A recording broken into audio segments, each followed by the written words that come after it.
Welcome to another deep dive. Today, we're headed to Ipswich, Queensland, Australia, back in 1973. This is the case that'll have you double-checking your locks and maybe giving your little ones an extra hug tonight, the tragic murder of 17-month-old Deedree Kennedy. It's a case that, really shook Australia. Ipswich was, and still is, considered a quiet, family-oriented town.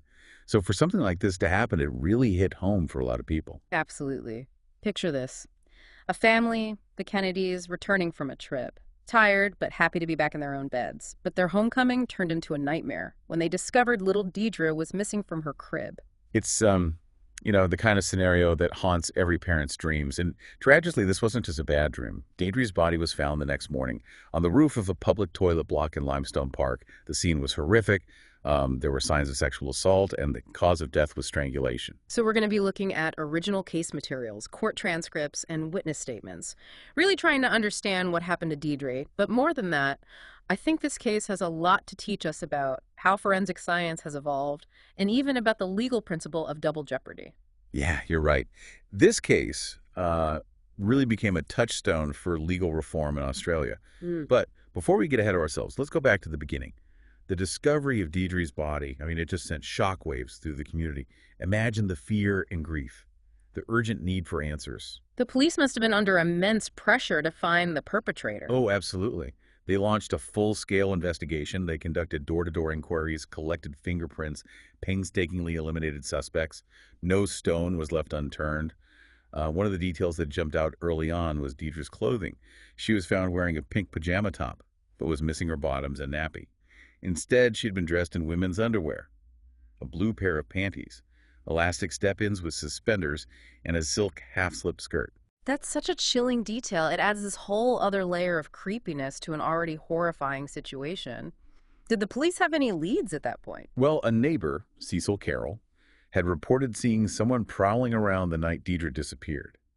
This person was trying to steal women's underwear from a clothesline next door to the Kennedys. He described the prowler as young, about 172 centimeters tall, with a slender build and light brown to blonde hair. So right away, we have a potential link between the stolen underwear and Deidre's case. Did this prowler become the prime suspect? It was definitely a significant lead. However, police procedures at the time dictated that they needed to thoroughly investigate the family before expanding their search. That makes sense. I imagine that must have been incredibly difficult for the Kennedys, already dealing with the unimaginable loss of their daughter, to then be scrutinized as potential suspects. It was. Deidre's father, Barry, and a cousin, Keith, who had a prior indecent assault conviction, were both questioned extensively. That must have added another layer of trauma to an already horrific situation. Were they cleared as suspects? Yes, eventually both Barry and Keith were ruled out. The investigation hit a bit of a wall at that point. But there was one piece of evidence that continued to haunt the case. Bite marks. Bite marks. Where were they found? On Deidre's thigh. The forensic odontologist at the time, which is a fancy way of saying a dentist who specializes in bite mark analysis, determined that the marks were made by someone with a distinct overbite and possibly chipped or broken front teeth. So that's a pretty specific characteristic to look for. Did the police try to match those bite marks to any of the suspects they had at that point? They did, but nothing came of it initially. Yeah. And then the case went cold for nearly a decade. Can you imagine? 9 years of not knowing who took your baby. It's heartbreaking. What happened to reignite the investigation after all those years? Well, it was an incident that on the surface seemed totally unrelated. There was a break-in at the Amberley Air Force Base women's quarters, about 30 kilometers away from Ipswich. A break-in at an Air Force base. Okay, this is intriguing. Tell me more. What happened? It was more than just a typical burglary. Whoever broke in had slashed underwear and uniforms and defaced photographs. The scene was unsettling, to say the least. They also stole women's underwear. So we have another underwear theft, and it's starting to feel like this might be connected to Deidre's case. Exactly, and it gets even more interesting. Through fingerprints and car registration, the police linked the Amberley break-in to an Air Force electrical fitter named Raymond Carol. Raymond Carol, that name sounds familiar. It might. Remember that neighbor who reported the prowler stealing underwear the night Deidre disappeared? Well, his name was Cecil Carroll, and it turns out Raymond Carol was his son. Hold on a minute. This is a huge development. Are you telling me that the son of the man who reported the underwear thief near the Kennedy's house is now linked to another underwear theft? Precisely. It was Corporal John Rowley, an officer who had interviewed Raymond during the Amberley investigation, who made the connection. He remembered that Carol had lived near Limestone Park back in 1973 and, wait for it, had a noticeable overbite with crooked teeth. Whoa! Like the bite marks found on Deidre. This is all starting to add up. It was a huge break in the case.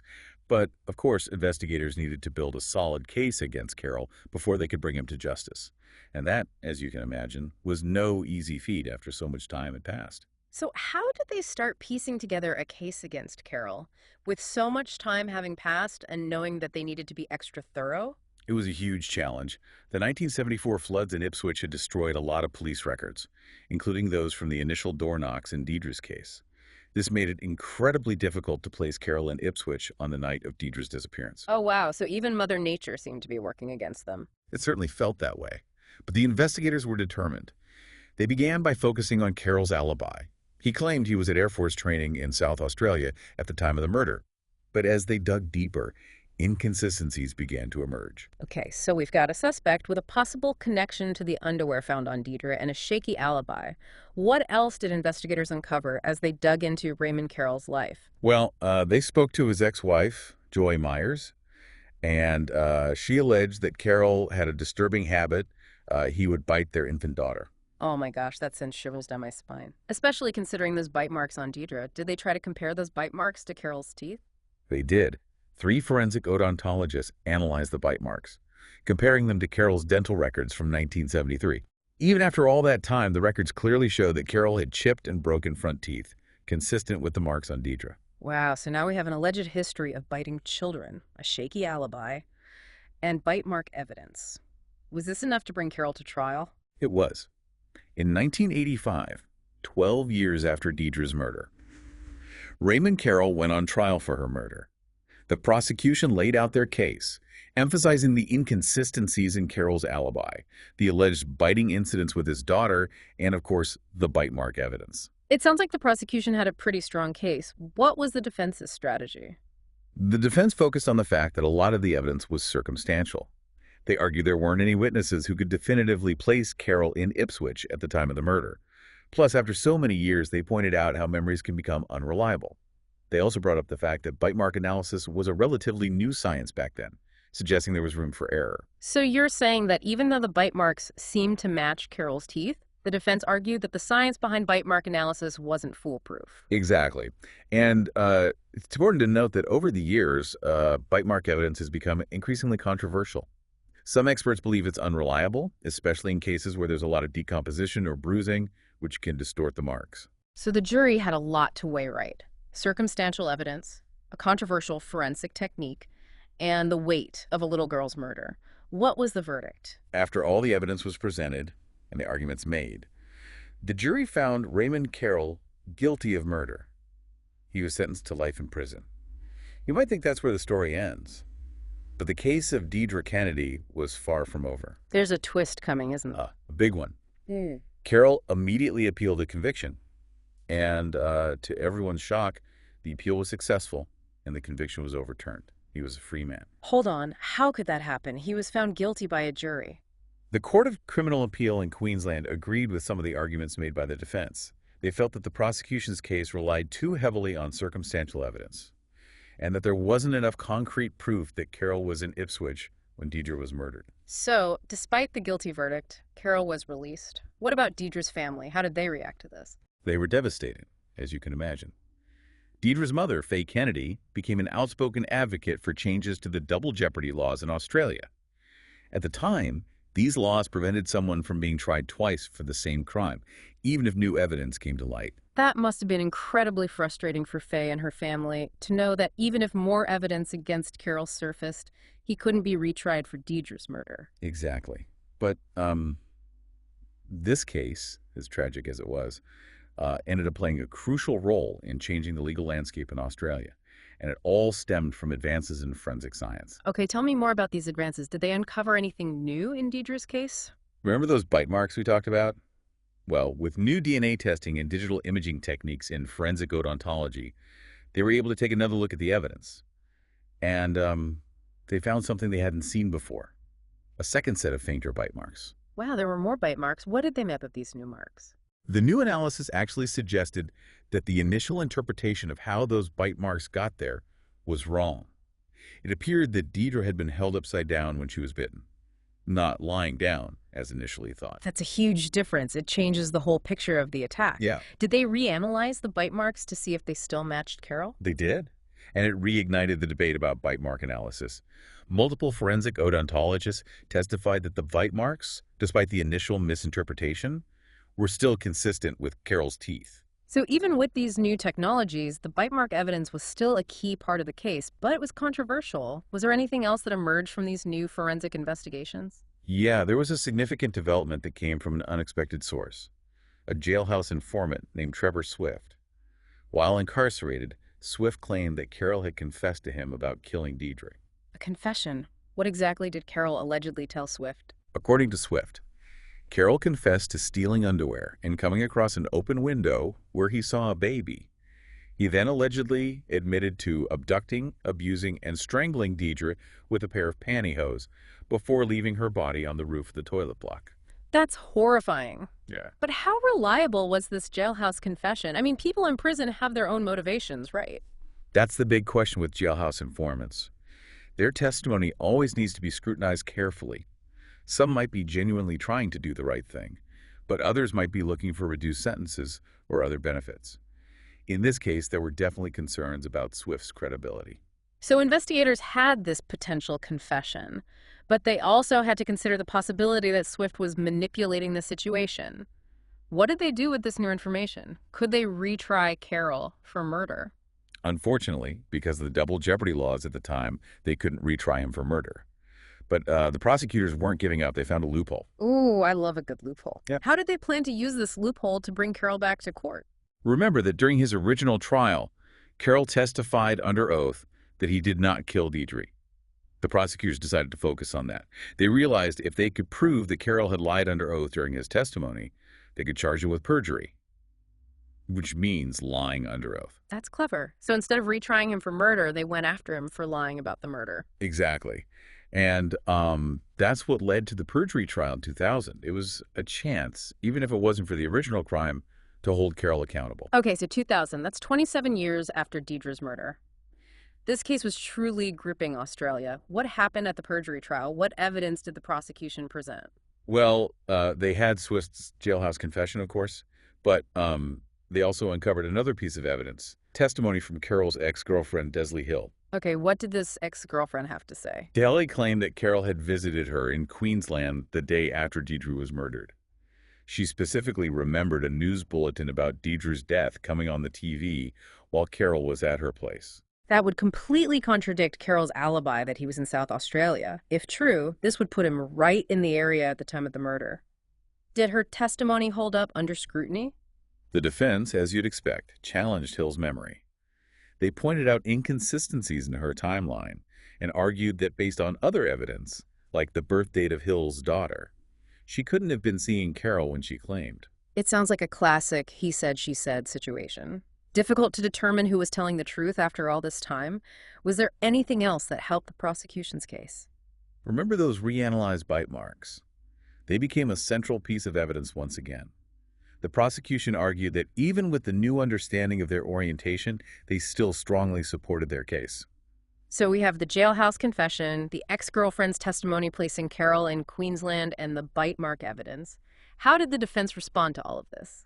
The defense went on the offensive. They questioned Swift's motives, arguing that he had a reason to lie and that his claims couldn't be trusted. They also attacked Hill's credibility, suggesting her memory was faulty and her timeline was off.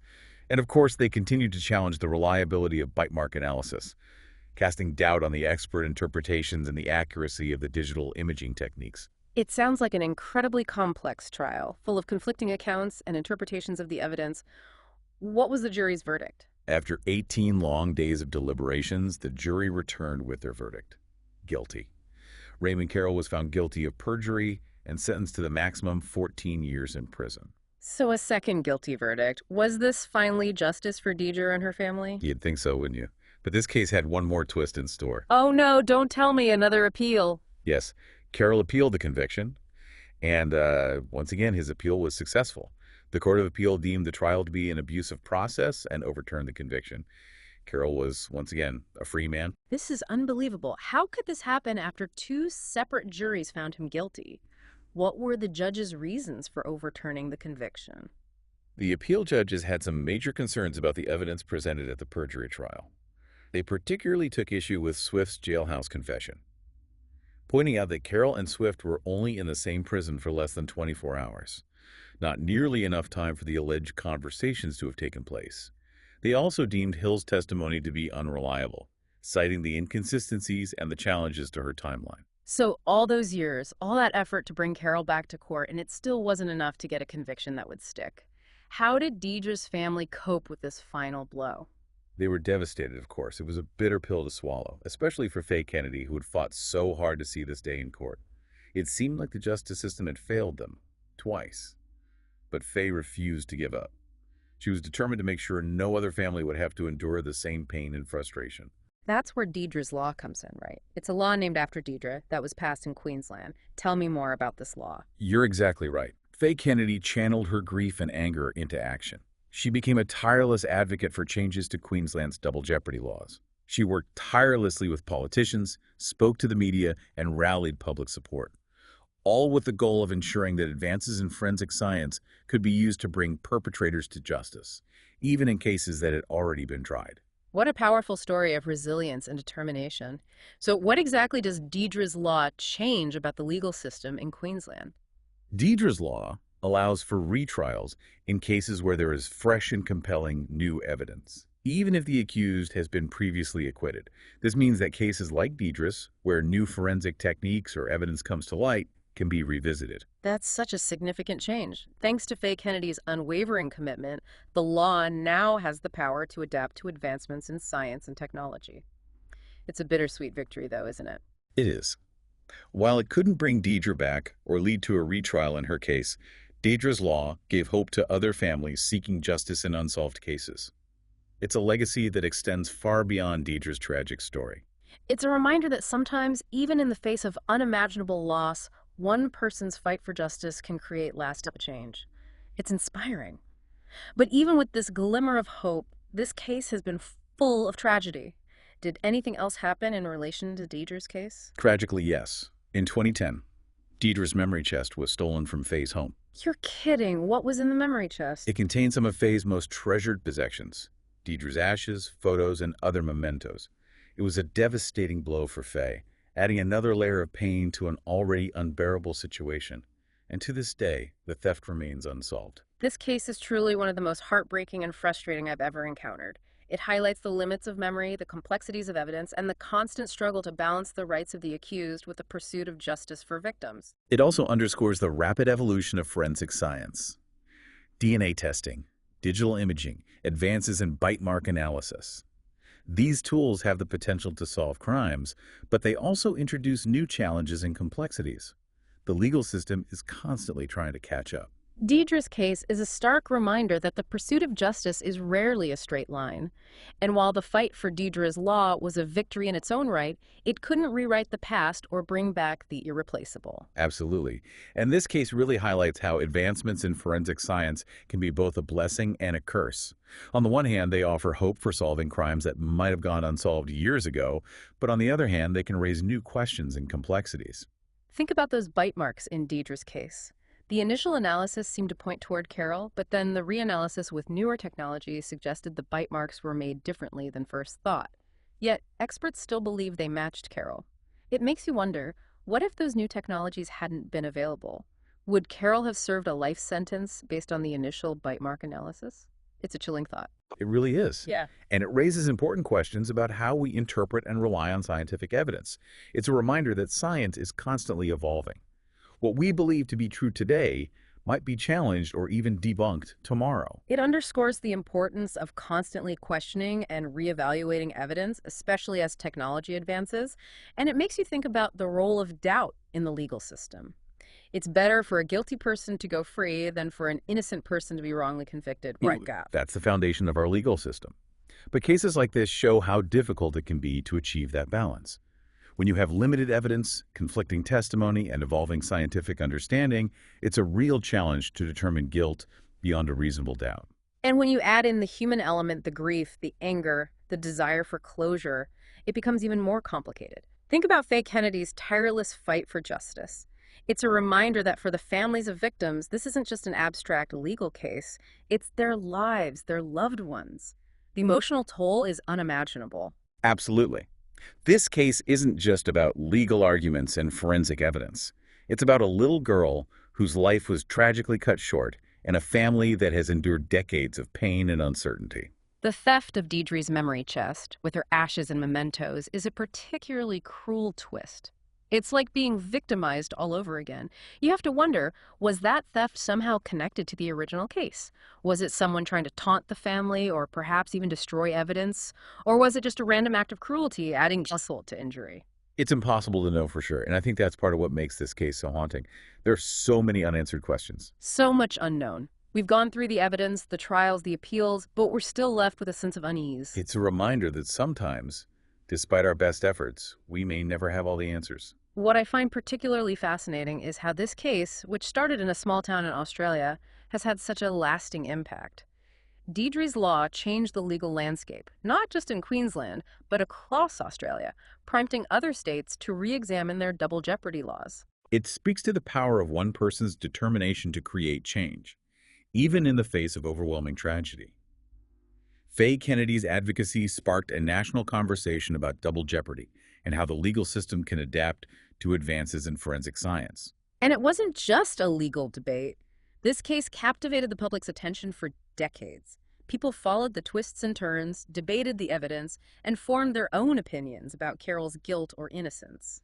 It became a touchstone case, a reminder of the fragility of life, the complexities of the legal system, and the importance of seeking justice. As we wrap up this deep dive into the Deedree Kennedy case, I'm struck by the profound questions it raises. It challenges us to think critically about evidence, about the limitations of memory, and about the very nature of truth. It's a case that stays with you, long after you've heard the details. And it leaves you with a lingering sense of what if? What if new evidence emerges? What if someone comes forward with new information? Will this case ever truly be closed? That's a question we can't answer. But I think the real takeaway here is the importance of remaining open to new possibilities, of questioning assumptions, and of acknowledging that even in the most complex and heartbreaking cases, there's always more to learn. So as we step back from this deep dive, we leave you with this thought. Think about your own assumptions about crime, about justice, about the reliability of evidence. Are you open to changing your mind if new information comes to light? This case is a stark reminder that the pursuit of truth is an ongoing process, and sometimes the most important answers are the ones we haven't found yet.